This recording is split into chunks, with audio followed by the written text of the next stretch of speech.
News Kannada ವಾಹಿನಿಗೆ ಸ್ವಾಗತ. ಹಾಸನ ಜಿಲ್ಲೆಯ ಚನ್ನರಾಯಪಟ್ಟಣ ತಾಲೂಕಿನ ಹಿರಿಸಾವೆ ಬಳಿ ರಾಷ್ಟ್ರೀಯ ಹೆದ್ದಾರಿ 75ರಲ್ಲಿ ಭಾನುವಾರ ರಾತ್ರಿ ನಡೆದ ಭೀಕರ ಸರಣಿ ಅಪಘಾತದಲ್ಲಿ ಬೈಕ್ ಸವಾರೊಬ್ಬರು ಸ್ಥಳದಲ್ಲೇ ಮೃತಪಟ್ಟಿದ್ದು, ಕಾರೊಂದು ಸಂಪೂರ್ಣ ನಜ್ಜುಗುಜ್ಜಾಗಿದೆ.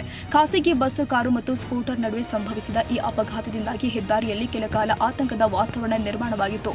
ಹಾಸನ ಕಡೆಯಿಂದ ಬೆಂಗಳೂರಿನತ್ತ ಅತಿ ವೇಗವಾಗಿ ಚಲಿಸುತ್ತಾ ಇದ್ದ ಖಾಸಗಿ ಬಸ್ ಚಾಲಕನ ನಿಯಂತ್ರಣ ತಪ್ಪಿ ಮೊದಲು ಕಾರೊಂದಕ್ಕೆ ಡಿಕ್ಕಿ ಹೊಡೆದಿದೆ.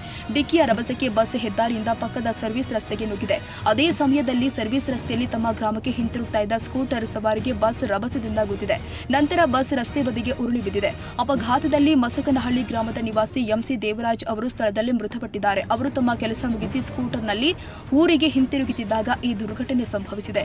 ಈ ಸಂಬಂಧ ಚನ್ನರಾಯಪಟ್ಟಣ ಸಂಚಾರ ಪೊಲೀಸ್ ಠಾಣೆಯಲ್ಲಿ ಪ್ರಕರಣ ದಾಖಲಾಗಿದ್ದು, ಪೊಲೀಸರು ತನಿಖೆ ಮುಂದುವರೆಸಿದ್ದಾರೆ.